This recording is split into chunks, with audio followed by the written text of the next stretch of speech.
सुप्रभात बच्चों, आपकी हिंदी क्लास शुरू होती है। बेटा, इसके पहले वाले क्लास में मैंने आपको पार्ट 2 व्याकरण का पार्ट 2 का आधा वीडियो सेंड किया था, आधा चैप्टर आपको समझाया था। तो उसके आगे का चैप्टर हम आपको समझाएंगे। हम आपका चैप्टर 2 क्या है? वर्ण विचार। वर्ण क्या है? वर्ण वो है जिससे कि हमारा शब्द बनता है, वाक्य बनता है, वर्ण उसे कहते हैं। वर्ण के कितने प्रकार हैं? 2 प्रकार है, स्वर और व्यंजन। कल मैंने आपको सब बताया था। स्वर क्या है? अ से अना, रा से आम। व्यंजन क्या है? क ख ग घ। ये हमारा स्वर और व्यंजन है। स्वर में हमें क्या करना होता है? ध्वनि की सहायता लेनी पड़ती है। स्वर बोलने के लिए हमें स्वर के लिए हमें किसी ध्वनि की सहायता नहीं होती है, और व्यंजन जब हम बोलते हैं तो हमें स्वर की सहायता लेनी पड़ती है। क्लियर है आपका? अब आता है, फिर मैंने पेज नंबर 13 पे आपको पढ़ाना था, आपने जाना। फिर से समझा देते हैं। वर्ण के 2 प्रकार हैं, स्वर और व्यंजन। स्वरों का उच्चारण अन्य वर्णों की सहायता के बिना किया जाता है। स्वरों का उच्चारण जो है, स्वर के उच्चारण के लिए हमें किसी और वर्ण की सहायता नहीं लेनी पड़ती है। लेकिन वही व्यंजन स्वर के बोलने के लिए हमें अ स्वर की सहायता लेनी पड़ती है। जैसा कि आपको पता है, क, ख, ग। तो ग के बाद हम क्या बोल रहे हैं? मेरे मुंह से दूसरा स्वर क्या निकलता है? अ। ग बोलते हैं ना हम। देखिए,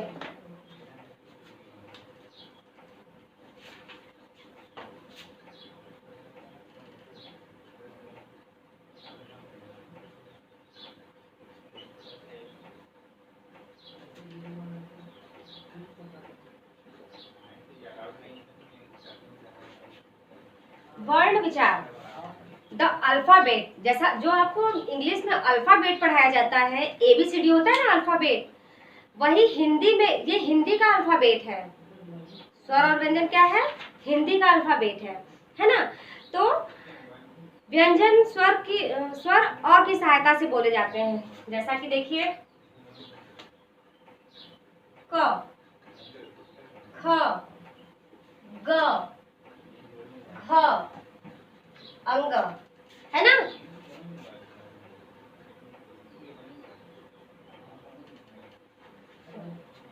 तो क को बोलने के लिए देखो, हमको क, अब हम क्या किए? अ का सहारा लिए हैं। क्यों? अब हम क बोलने के लिए हमें क्या क्या करना पड़ा? क। तो हम क और अ दोनों को बोल रहे हैं, क, है ना। ख बोलने के लिए भी हमें क्या करना पड़ा? अ की सहायता लेनी पड़ी है। तो ख बोलने के लिए भी हम क्या बोल रहे हैं? अ। मतलब अ हमारे मुंह से स्वर निकल रहा है ना। अ, ख, ग भी बोल रहे हैं, तो ग है, ये ग वर्ड तो जरूर है, लेकिन इसको बोलने के लिए भी हमें स्वर की सहायता लेनी पड़ रही है। अ हमारा क्या है? ये अ हमारा स्वर है ना, है ना। और क क्या है? हमारा व्यंजन है। स्वर को बोलने के लिए किसी भी ध्वनि की आवश्यकता नहीं है, लेकिन व्यंजन को बोलने के लिए स्वर की आवश्यकता है। ठीक है, ये आपका हो गया। स्वर कितने हैं आपके? 11, और व्यंजन कितने हैं? 33। ठीक है। वर्णमाला में संयुक्त 4 व्यंजन है। संयुक्त व्यंजन क्या है? जिससे कि हम इस 4 चीज को छ, त्र, ज्ञ, श्र, इन चारों को मिला जब हम किसी दूसरे वर्ण से जोड़ते हैं तो हमारा क्या बनता है? संयुक्त व्यंजन। इन 4 वर्ण को ही हम मिलाएंगे तो हमारा संयुक्त व्यंजन बनेगा। जैसे कृषि और कक्षा, यात्रा, है ना, श्रम, इन सबको दोनों को हमें मिलाना पड़ता है। तो इन 4 व्यंजनों को मिलाएंगे तो हमारा संयुक्त व्यंजन तैयार होता है। ठीक है, चलिए अब हम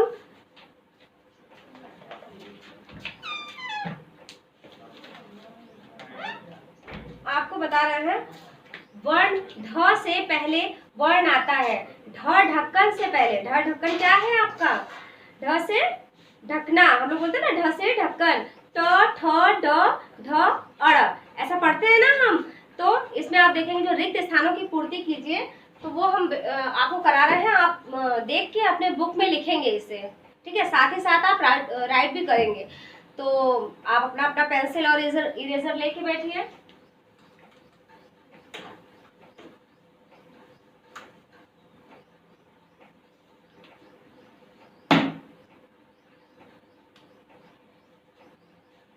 देखिए क में बेटा आप क्या करेंगे,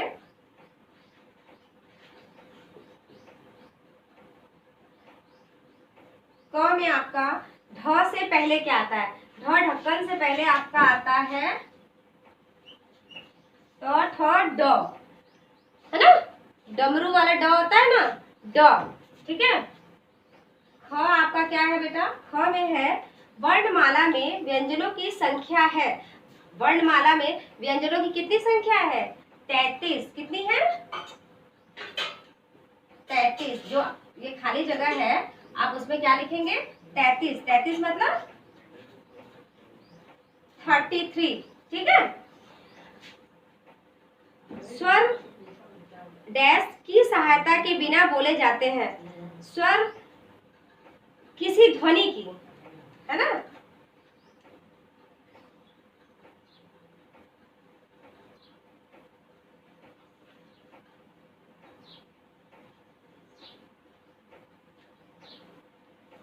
स्वर की सहायता,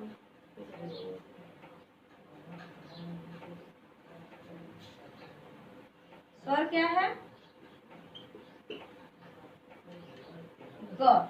ग क्या है, स्वर ध्वनि की सहायता के बिना बोले जाते हैं। स्वर को हम क्या करेंगे, बिना ध्वनि की सहायता के बोल सकते हैं। फिर घ आपका क्या है, घ है आपका डैश और डैश संयुक्त व्यंजन कहलाते हैं। वर्णमाला, है ना, और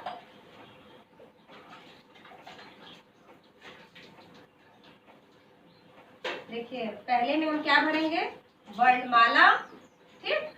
फिर और के बाद है हमारा, और लिखने के बाद क्या आता है, छ त्र य और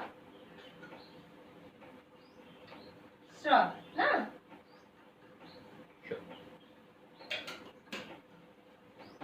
ये हमारा क्या है, छ त्र य स्र संयुक्त व्यंजन कहलाते हैं। ये चार क्या है, संयुक्त व्यंजन है ना। और अंगा हमारा क्या है, व्यंजन। अंगा हमारा क्या है, व्यंजन डैश के बिना अधूरे हैं।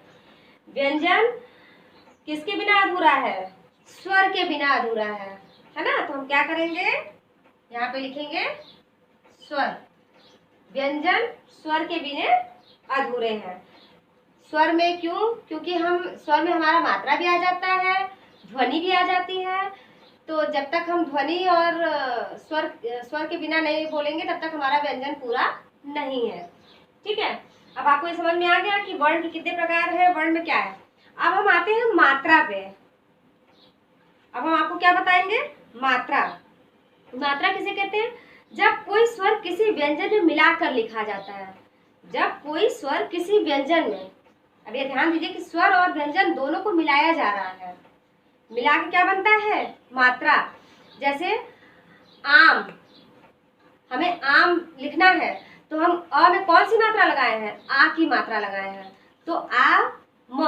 तो हम हमारा म क्या है, व्यंजन है, और आ क्या है, स्वर है। तो हम दोनों को जब मिलाए तो हमारा क्या बन गया, मात्रा लगा, आ की मात्रा लगी और क्या बन गया, आम। अब इसी तरह काम। अब हम काम, जब क हमारा क्या है, हमारा व्यंजन है, और आ की मात्रा हम उसमें लगा दिए, का। म काम, मतलब दोनों स्वर और व्यंजन को दोनों को मिलाए हैं तो हमारा एक शब्द तैयार हो गया, काम, ठीक है। इसी तरह जैसे हमें लिखना है उनकी, तो उ, फिर न, फिर की। क पे क्या किए हम, बड़ी की मात्रा लगा दिए, है ना। तो हमारा उनकी ही कंप्लीट हुआ। तो स्वर और व्यंजन, बिना स्वर और व्यंजन की मात्रा नहीं लिखा जा सकता है। मात्रा कोई भी हो सकता है, आ, ई, उ, किसी की भी मात्रा हो सकती है। तो हम आपको बताएंगे कि मात्रा हमारे कौन कौन से हैं, ठीक है, कौन कौन से स्वर में कौन कौन सी मात्राएं हैं। हालांकि आपने क्लास 1 में भी पढ़ा है ना, मात्राएं आपको यूकेजी से ही स्टार्ट हो जाता है, लेकिन क्लास 1 में भी आपने पढ़ा है, अब हम क्लास 2 में भी पढ़ेंगे, है ना। तो देखिए, सबसे पहले हम क्या करेंगे, आपको पता है स्वर में ही ध्वनि होती है, तो स्वर से ही मात्रा बनता है, ठीक है। तो हमारा क्या है, अ, फिर आ, फिर छोटी, फिर बड़ी ई, फिर ऊ, बड़ा ऊ, री, थोड़ा और पास करते हैं बेटा, ठीक है, फिर ए, फिर ए, फिर ओ, फिर ओ, ठीक। अंग और अह भी दो मात्राएं होती हैं, जिसे कि हम इसमें नहीं लिखते हैं, लेकिन आपके स्वर में ये भी आते हैं मात्राएं, ठीक है। तो देखिए, अ में हमारा क्या है, कोई मात्रा नहीं होता है, कोई मात्रा नहीं है, ठीक। आ में क्या है, आ की मात्रा, छोटी ई में क्या है, ई की मात्रा, बड़ी ई में क्या है, इधर से, ठीक है। ऊ में क्या है, ऐसे, बड़ा ऊ में क्या है, ये, फिर री में क्या है बेटा, इधर से, ठीक है। ए में क्या है, ये एक मात्रा, ए में क्या है, दो, फिर ओ में क्या है, एक, फिर अ में क्या है, दो, ठीक है। अ में और अ में ये दो मात्राएं हैं, ठीक। तो ये हमारा क्या है, ये हमारा स्वर है और ये हमारा मात्रा है। इधर हमारा स्वर है और ये हमारे क्या है, ये हमारी मात्राएं हैं। इन स्वर के साथ ये सारी हमारी मात्राएं लगती हैं, ठीक है। जैसा कि अब नेक्स्ट पेज में आप देखेंगे, पेज नंबर 14 में स्वरों का प्रयोग मूल रूप से भी होता है तथा मात्रा के रूप में भी होता है। स्वर का क्या है, मूल रूप भी होता है और मात्रा में भी इसका इस्तेमाल किया जाता है ना। जैसा देखिए आप, नार, स्वर को मूल रूप दिया जा रहा है, स्वर को एक सही शब्द दिया जाता है कि अ फिर नार, है ना। तो देखेंगे पेज नंबर 14 में आप पढ़िए बेटा, उसमें आपको खुद समझ में आएगा कि अ, नार, इन शब्दों को जो है हमें क्या करके बताया है। अभी तक हमें खाली ये मात्राएं बताया गया था, है ना, ये खाली हमें अभी तक मात्रा बताया गया था, इसमें शब्द नहीं जोड़ा गया था, लेकिन अब इसी मात्रा से शब्द भी बनाया जा रहा है। तो देखिए, अनार, है ना, अनार, फिर क्या है, आम, फिर क्या है, इमली। इन सब से, इन शब्दों से इन मात्राओं से आपको शब्द बना के दिखाया गया है। फिर ईद, उल्लू, ऊन, ऋषि, एक, ऐलक, ओखली, औरत, हल, ताला, किरण, कील, रुपया, रुमाल, मृग, शेर, बैल, मोर, औजार। अब देखिए क्या किए हैं, अ में कोई मात्रा नहीं होती तो इसमें मात्रा नहीं लगाया गया है, आम में आ की मात्रा लगी है, छोटी में बड़ी में बड़ी की मात्रा लगाई गई है, ईख में देखिए छोटी की मात्रा लगाई गई, उल्लू में बड़ा होगा। इस तरह से जो है सब में मात्राएं लगती हैं, ठीक है। अब हम आते हैं, आपको मात्रा समझ में आ गया कि स्वर और मूल रूप में क्या है और मात्रा रूप में क्या है। ठीक है, चलिए अब हम आते हैं नेक्स्ट पेज पे, पेज नंबर 15 पेज नंबर पे। स्वर के ऊपर लगने वाला बिंदु अनुस्वार कहलाता है, जैसे पंख, शंख, बंदर आदि। अब ध्यान दीजिए, स्वर के ऊपर जो लग रहा है, स्वर के ऊपर बिंदी लगती है तो ऊपर लगने वाला बिंदु अनुस्वार कहलाता है, जैसे पंख, शंख, बंदर आदि। अनुशासित शब्द क्या है? स्वर के ऊपर लगने वाला चंद्र बिंदु अनुशासित कहलाता है, जैसे पांच, चांद, हंसना आदि। अनुस्वार कौन सा शब्द है जिसपे खाली बिंदी लगाया जाता है, जैसे आधा न, आधा प, आधा स लिखते हैं ना, तो अगर हम वो बीच में नहीं लिखते हैं तो ऊपर क्या करते हैं, हम बिंदी लगा देते हैं। अगर हमें ऊपर बिंदी अगर हम नहीं लगा रहे तो हमें पूरा शब्द लिखना पड़ता है। बंदर, ब फिर आधा न फिर द र। अगर हम बंदर नहीं लिख रहे हैं तो हम क्या करते हैं, ऊपर बिंदी लगा देते हैं। तो उसका भी क्या मतलब हो गया कि हमने आधा शब्द लिखा, आधे शब्द के लिए ऊपर बिंदी लगाई है। अनुशासित क्या है? हमें चंद्र बिंदु लगाना पड़ता है ऊपर, पांच, चांद, हंसना आदि, है ना। अब विसर्ग क्या आता है? अ को विसर्ग कहते हैं।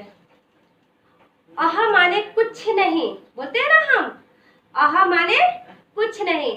अह लास्ट में हमारा अंग से अंगूर, अह माने कुछ नहीं, तो अह को विसर्ग कहते हैं। आपने ध्यान दिया होगा बेटा, दिखा रहे हैं हम आपको।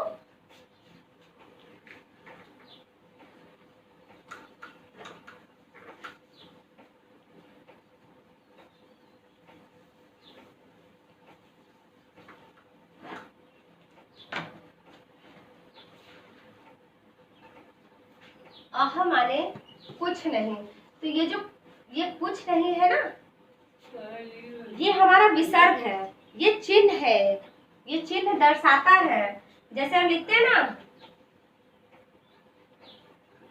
दुख, लिखते हैं ना प्रातः,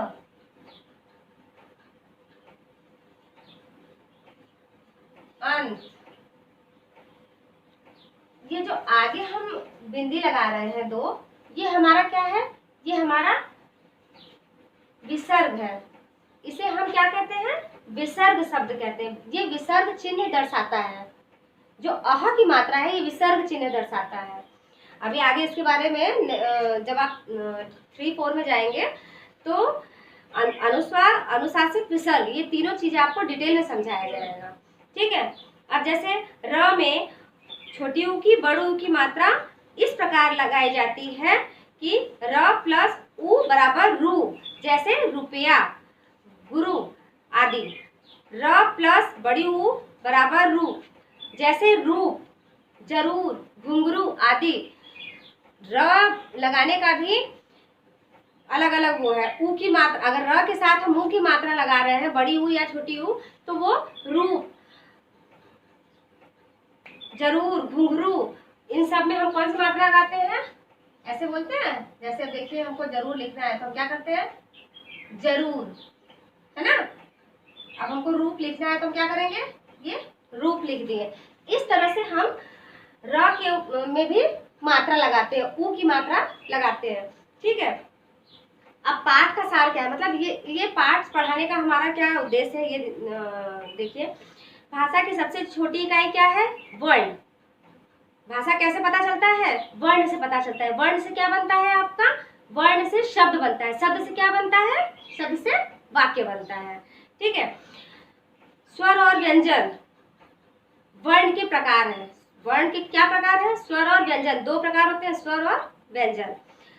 स्वर स्वतंत्र रूप से और व्यंजनों के साथ मात्रा चिन्ह के रूप में प्रयुक्त होता है। स्वर स्वतंत्र है, स्वर को किसी भी ध्वनि की, किसी भी उसकी मात्रा की आवश्यकता नहीं है। लेकिन वहीं पर व्यंजन के साथ मिलाने पर मात्रा बनता है। व्यंजन के साथ जब हम स्वर को मिलाएंगे तो एक अलग से चिन्ह लगेगा, उसमें चिन्ह लगेगा तो उससे क्या बनेगा? मात्रा बनेगा। वो सही मात्रा प्रयुक्त किया जाता है। ठीक है। व्यंजनों में अस्वर सम्मिलित है। व्यंजनों में ऐसा नहीं है कि व्यंजन में अस्वर नहीं है, व्यंजन क्यों? क्योंकि जैसा हम आपको बताए हैं क, ख, ग, च, प, जो हम बोल रहे हैं उसमें हमें हमारे साथ क्या आ रहा है? अ आ रहा है।